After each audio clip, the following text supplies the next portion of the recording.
দেশকে আবার স্বাধীন করতে হবে, কারণ এই দেশ তো আমাদের ছিল। আপনারা আমাদেরকে বঞ্চিত করছেন, আমাদেরকে সরিয়ে দেওয়ার পরিকল্পনা করছেন। তাই একটা কথা সবসময় মাথায় রাখবেন, না তেরা হ্যায় না মেরা হ্যায়, না তেরা হ্যায় না মেরা হ্যায়, ये देश हम सबका है, ये हिंदुस्तान हम सबका है। समझ गया तो अच्छा है, ना समझे तो नुकसान सभी का है। आज के ওয়াকফ সম্পত্তি নিয়ে আমাদের যেমন যন্ত্রণা, হিন্দু ভাই, খ্রিস্টান ভাই, জৈন ভাই, আপনাদের আনন্দ পাওয়ার কিছু নেই। আমাদের নাম্বারটা হয়তো আগে এসেছে, পিছনে আপনাদের নাম্বারটা আছে। তাই সমস্ত ধর্মের মানুষদেরকে বলবো যে আপনারা নিশ্চুপ হয়ে থাকবেন না। এটা মুসলমানের লড়াই নয়, এটা দেশাত্মের লড়াই, এটা দেশবাসীর লড়াই। কারণ আপনার শরীর থেকে যদি কোনো অঙ্গ কেটে নেওয়া হয়, সেটা যেমন আপনার যন্ত্রণা, তাই আপনাকে যন্ত্রণা থেকে বাঁচতে গেলে শরীর ঠিক থাকবে, সব অঙ্গ প্রত্যঙ্গ ঠিক রাখতে হবে। তাই হিন্দু, মুসলমান, খ্রিস্টান, জৈন যদি একটি শরীর হয়, তাহলে কোনো একটা অংশ যদি কেটে ফেলা হয়, তাহলে দেখবেন গোটা শরীরটা ঝাঁঝরা হয়ে যাবে। আমাদের ওয়াকফ সম্পত্তি আমাদের শুধু সম্পত্তি নয়, এটা আমাদের ঈমান।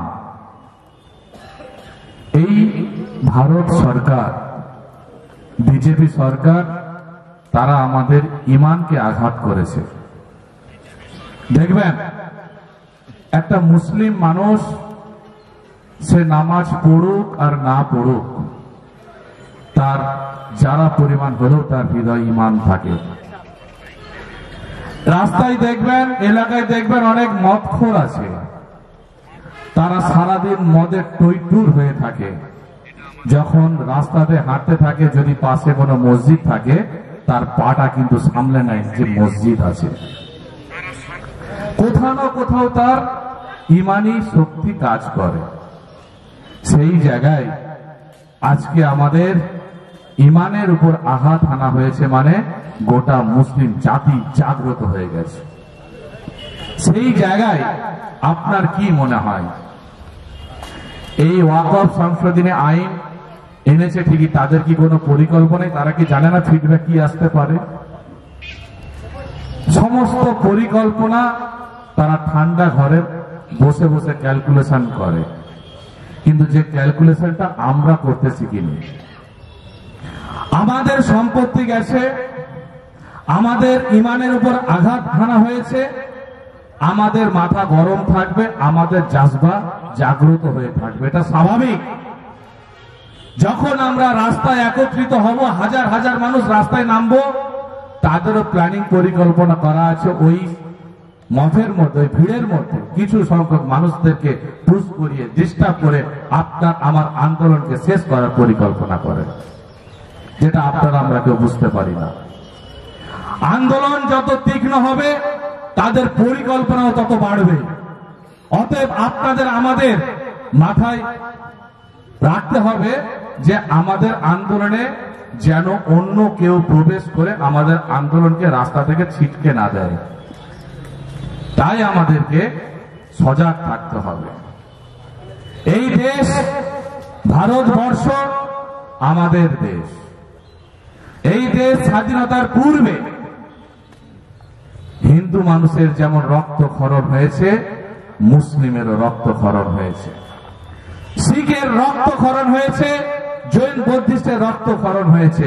সবার রক্তের বলিদানে ভারতবর্ষ গড়ে উঠেছে, কারণ এক শ্রেণীর রক্তে ভারতবর্ষ গড়ে ওঠেনি। অতএব ভারতবর্ষ আমাদের সকলের, এর অধিকার আমাদের সকলের।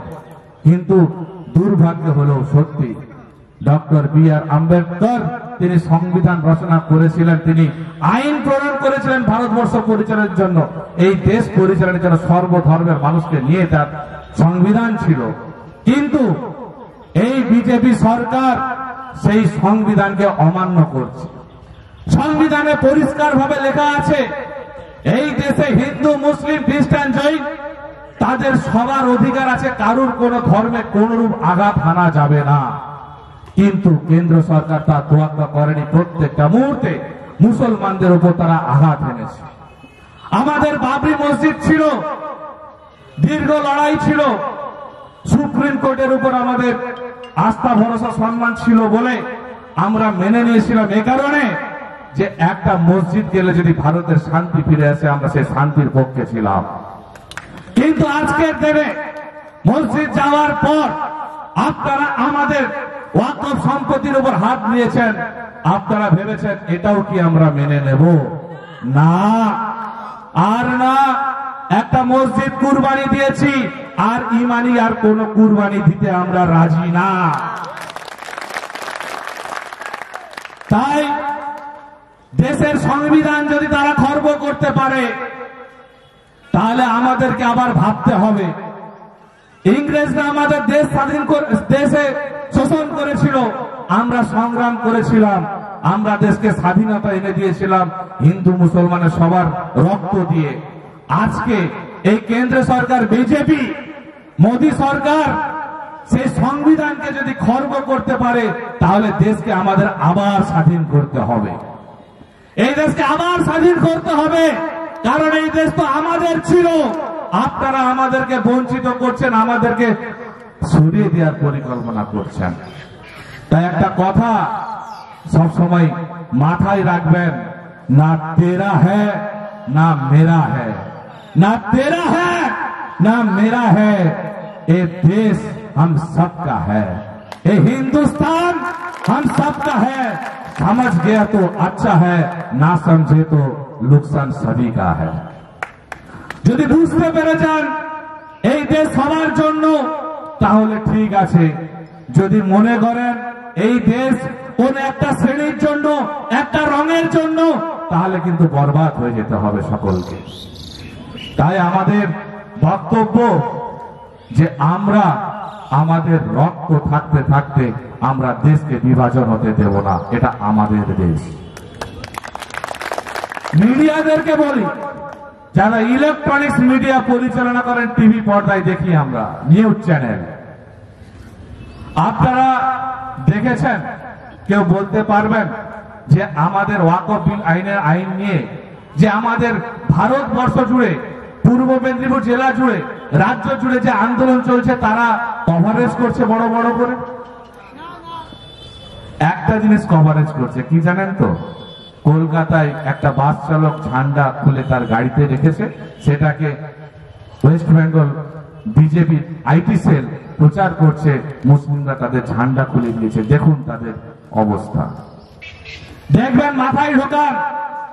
যখন কোন দেশের শাসক যদি নিরপেক্ষ না হয়, তাদের পরিকল্পনা থাকে, তারা এই মিডিয়াগুলোকে পুরোপুরি ভাবে তারা কন্ট্রোল করছে। আমরা হাজার হাজার মানুষকে রাস্তায় প্রতিবাদ করছি, কোন মিডিয়া কভারেজ নেই। যদি কোন একটা বিশৃঙ্খল পরিবেশ তৈরি হয়ে যায়, কেউ যদি একটা কোন সমস্যা করে দেয়, বড় বড় করে হাইলাইট দেবেন। দেখছেন তো গাড়িওয়ালা টুপিওয়ালা রাস্তায় কিরকম অশান্তি করছে। আপনারা নিশ্চয়ই দেখেছিলেন কিছুদিন পূর্বে বাংলাদেশে সংখ্যালঘু হিন্দুরা, তাদের উপর নাকি মুসলমানরা এত অত্যাচার করছে, ঘর বাড়ি পুড়িয়ে দিচ্ছে। আমাদের ভারতীয় মিডিয়ারা দিন রাত 24 ঘন্টা বাংলাদেশের সংখ্যালঘুদের হত্যা করা হচ্ছে, এটা করা হচ্ছে, ওটা করা হচ্ছে। টিভি খুললেই বাংলাদেশের সংখ্যালঘুদের নিউজ।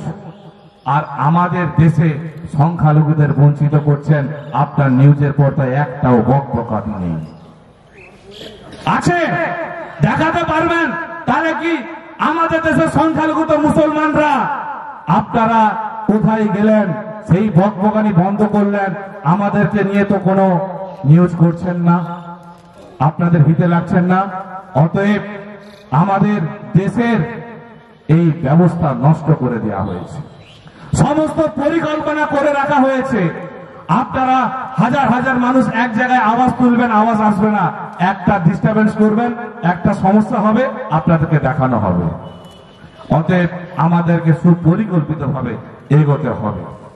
আমরা আগামী দিনে এই পূর্ব মেদিনীপুর জেলায়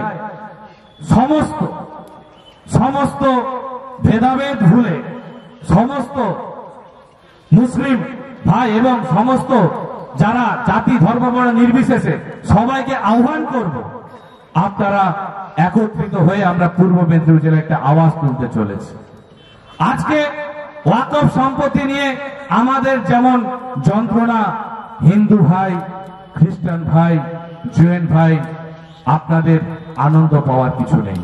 আমাদের নাম্বারটা হয়তো আগে এসেছে, পিছনে আপনাদের নাম্বারটা আছে। তাই সমস্ত ধর্মের মানুষদেরকে বলবো যে আপনারা নিশ্চুপ হয়ে থাকবেন না।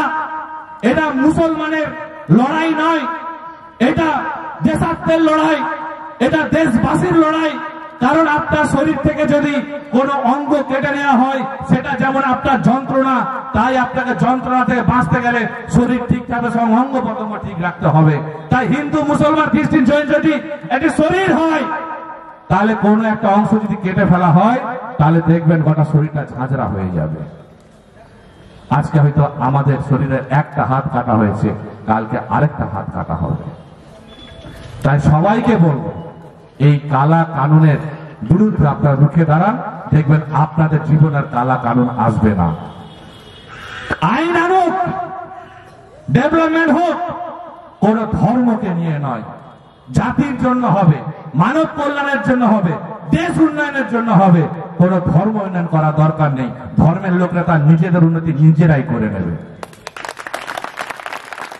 তাই আমরা সকলে একত্রিত হয়ে এই লড়াইয়ে সাথ দেব। আর বেশি কিছু বলবো না, কলকাতায় যেতে হবে, একটা প্রোগ্রাম আছে, জামশেদ হাজি সাহেব আছেন, পণ্ডবাবু আছে, ওনারা বলবেন। সবাই ভালো থাকুন, সুস্থ থাকুন, ধন্যবাদ। ধন্যবাদ জানাচ্ছি আমাদের পূর্ব মেদিনীপুর জেলা কমিটির মুখপাত্র জনাব সালিম সাহেবকে।